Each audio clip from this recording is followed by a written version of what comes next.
Hey, Violarules here, and welcome back to Phoenix Wright Ace Attorney Justice for All. Sorry it's been a while since I've uploaded. I got busy with stuff in real life, but I'm finally back, so let's go ahead and continue with the cross-examination of Gumshoe. I'll be honest, I don't really remember what we're talking about, but if the first case showed me anything, you don't need to know what's going on to pull out a dub.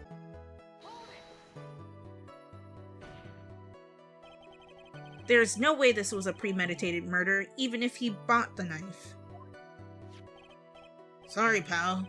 This isn't just some pocket knife. It's not really useful for anything, and you can't just walk around with it either. Well, this is not good. If the prosecution can prove it was a premeditated murder, we're done for. Phoenix. Yes? There's something very interesting about what the detective said just now. Think carefully, before it's too late. Button covered in the victim's blood, and a knife with On-Guard's fingerprints. Be grateful. If the judge were more rash, he would have pounded his gavel in closing. We're still in a world of trouble. Well, before any battle, you must find your enemy's weakness. So let's find the weakness in this testimony, no matter how small it may be. Okay, Phoenix? I'm pretty sure this is the key piece that we are supposed to, because it says Gatewater, right? Yeah, it says Gatewater. This belonged to the hotel, so he didn't buy it. Or maybe it means brought the knife for the crime. Maybe it doesn't mean bought. That might be a mistranslation. But anyway, take this. Wait a second. What? So the basis of your argument that this was a premeditated murder is simply that my client bought a knife beforehand? That's right, pal. The defendant did not buy this knife. Okay, so they did mean bought. Okay. Huh? Take a good look at the handle of this knife and you'll know what I'm talking about. Huh? It has a Gatewater seal set into the handle. Gatewater? I think I've heard that name somewhere before. That's the name of the hotel. The Gatewater Hotel? Uh-oh. Uh-oh, indeed. The murder knife was actually property of the hotel, which means this murder was not premeditated. Yes, that's very true. This is a very big... What are you laughing at, Edgeworth? What is it, Mr. Edgeworth? I'm sorry, but the defense is simply too careless. I'm sorry? What?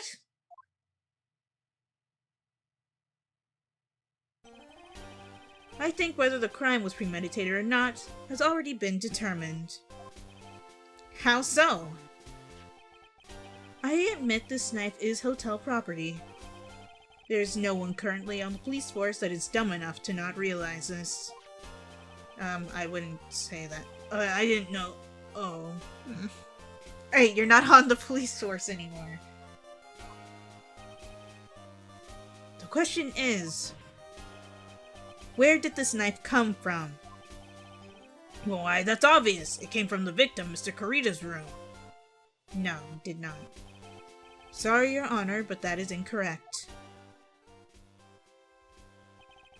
The victim ate a last meal before he was murdered. With that being the case, I would like to draw the court's attention to what is on top of the table.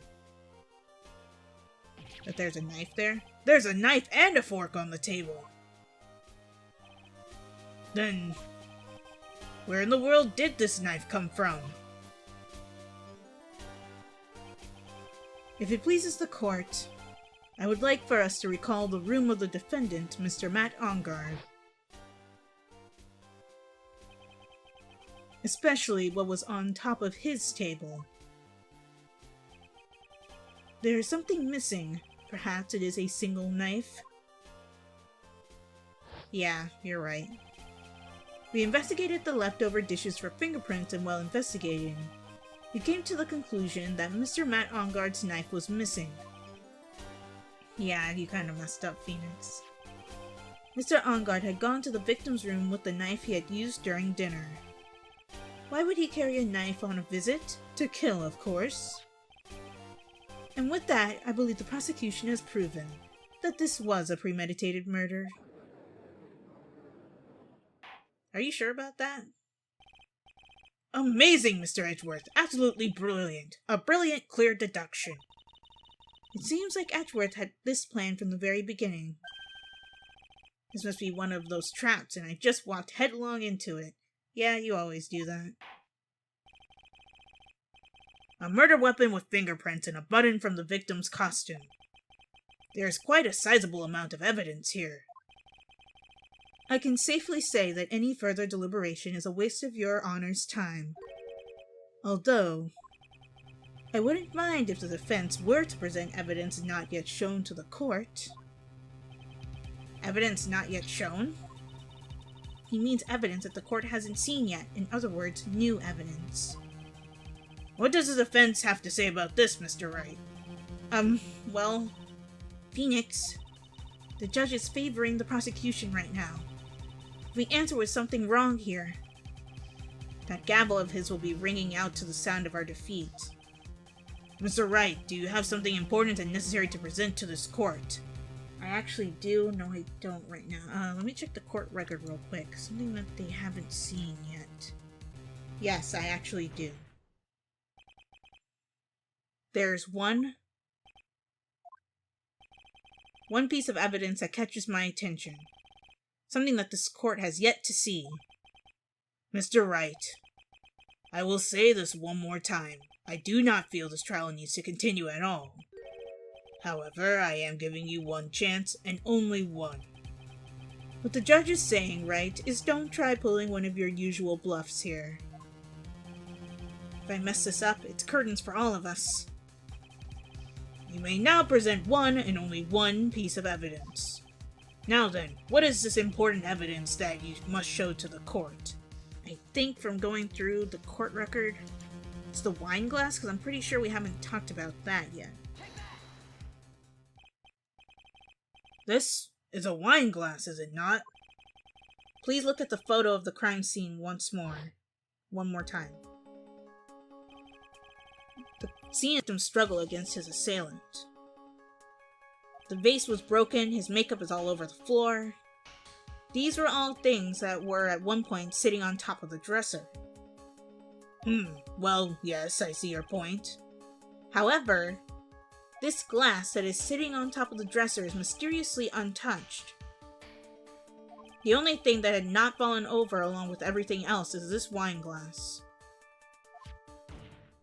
This piece of evidence is more than strange enough to warrant further consideration. Well, what do you all have to say? Well, yes, it is a little peculiar. Yes, isn't it? I thought it was. You can stop looking at me with those puppy dog eyes of yours now. Mr. Edgeworth? What is it, Your Honor? Your opinion. You don't need my opinion. Because there is no special meaning to that glass. What? It's safe to say that the glass was set there after the crime took place. By the person who discovered the body, Adrian Andrews, for example. She could have easily been so shocked that she set the glass down without thinking. That does sound very plausible. Mr. Wright? Could Miss Andrews really have set that glass down without thinking? Absolutely not. All she does is think. If I appear weak here, the trial is over. I can look for my proof later. For now, I should trust my instinct and point with certainty. They just might fall for it if you're thought-provoking enough. The defense would like to challenge the prosecution's theory. We would like to see something that proves it was Miss Andrews who set the cup on the table. You've turned the situation on its head yet again, as usual. Mr. Edgeworth, do you have any proof to back up your claim? There's no way he has any. He's just bluffing. Edgeworth doesn't bluff. That's your thing, Phoenix. Unlike Mr. Wright, I never say anything unless I have the evidence to support it. What? You're not thinking hard enough today, Wright. Did you think this wine glass escaped my notice? Yeah, it's kind of foolish of you, Phoenix. Then, Of course it has been thoroughly inspected for fingerprints. Fingerprints? There were only one set of fingerprints left on this wine glass. Only one? Well, whose were they? They were not the victims nor the defendants. Rather, they were of one Adrian Andrews. What? Wineglass updated. That is why I said that the person who had discovered the body had left it there. Are we done here, Mr. Wright? I can't believe I fell into another trap. Miss Andrews was probably holding the glass when she went to see Mr. Kurita. But upon seeing his dead body, she was stunned and set the glass down on the dresser. What you just said makes a lot of sense. Tis. Now do you see, Mr. Wright? You can't change any part of my scenario as it explains everything all too well. I've thought long and hard about this past year about what it means to be a prosecutor. And from here on out, I will show you the answer I have come to discover. Wait a second, Mr. Edgeworth. I think the prosecution has provided enough evidence for me to enter my verdict. Unfortunately, I cannot allow you to pass judgment yet. The prosecution has yet another witness we would like the court to hear from. Oh, really? Another witness? Yes. Bailiff, please bring in the next witness. What in the world is Mr. Edgeworth thinking? Yeah, he had the case in the bag. All he had to do was say yes. Oh god, it's Oldback. Now then, witness, please state your name and occupation.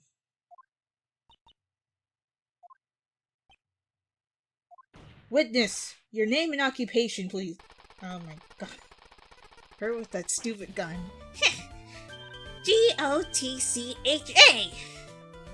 I wonder what happened to that calm composure he had earlier. Oh, edgy boy, it's been what, a year since we last met, hasn't it? You should be more happy to see me. I saw the report with her testimony, but who knew that under that helmet?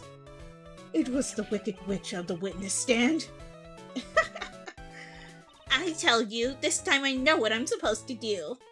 So today, I'm going to tell you anything and everything. Even things that don't have to do with that terrible crime. Please keep that to yourself. Miss Witness, that terrible crime is all this court needs to know. Oh, shush! I'm talking to my dear Edgy Wedgie right now. Don't interrupt us, Gramps. Yes, madam.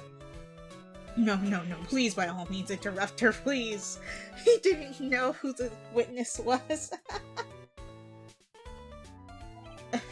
Anyway, witness, your testimony, please. It's true what they say that youth are hot-headed nowadays. Not that I mind at all, Edgy. Now then, what should I start with? The witness was on security detail at the hotel on the night of the murder.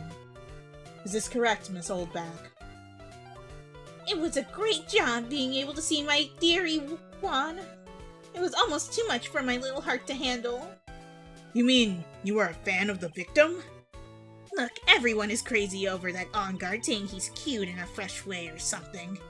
But not me. I wouldn't say anything so silly.